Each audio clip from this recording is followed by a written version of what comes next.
Madam Speaker, Liberals were contacted today by a Manitoban who tried to book a vaccine appointment for her mother, who has Alzheimer's.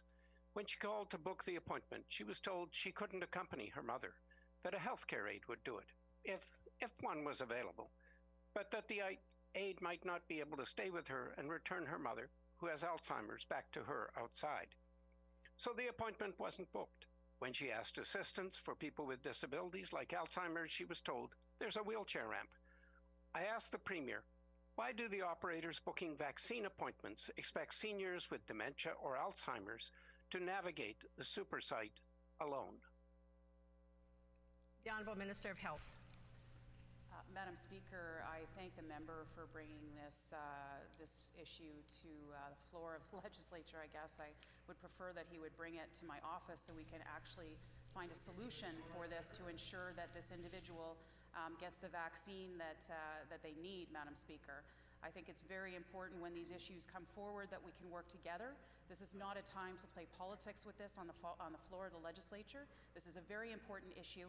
I suggest the member bring it to my office and we will work with this individual to ensure that this doesn't happen further, or that they get their appointment and that this does not happen to anyone else out there, Madam Speaker. The Honourable Member for River Heights on a supplementary question. Yeah, Madam Speaker, but these are not just individual cases for constituents. These are systemic issues. Liberals had another upsetting call from a constituent, an 80-year-old senior who faced severe difficulties when going to the Winnipeg Convention Centre, super site. She went to the centre with her 87-year-old husband. They were told their daughter couldn't accompany them. They stood in line for 3 hours. She has bad knees, but the chairs inside had no armrests, so she couldn't lift herself to standing. She doesn't want anybody to go through this sort of thing again. Can the Premier make sure by the end of today, that it won't happen again? The Honourable Minister of Health. Well, Madam Speaker, I'm sorry for this individual and the experience that they've had. Again, if the member brings it to my office, we would be happy to deal with this, Madam Speaker. The member mentions just a couple of cases here, Madam Speaker. This is, and then he says that this is a systemic issue.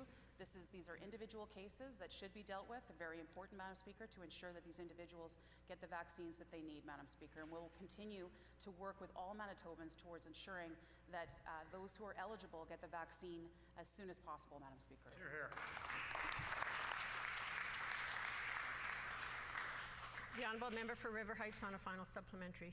Yeah, Madam Speaker, how did anyone involved in the Premier's super site facility ever think it was acceptable to force people in their 80s to stand for 3 hours in line? There are hiring shortages, while half-trained, half-time workers are staffing critical roles, while people with real expertise are sitting at home waiting to be called.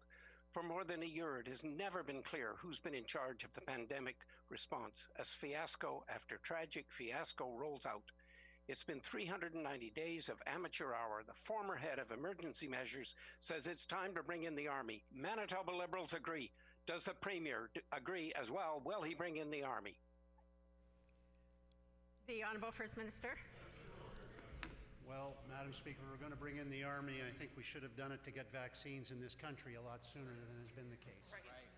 I would have to say to the member that what is clear here is that the service that was offered to the two individuals he cited was not properly delivered. And what's clear here is that what is at least as improper is his attempt through histrionic projections onto the floor of the legislature to score cheap political points on the backs of people who need better health care.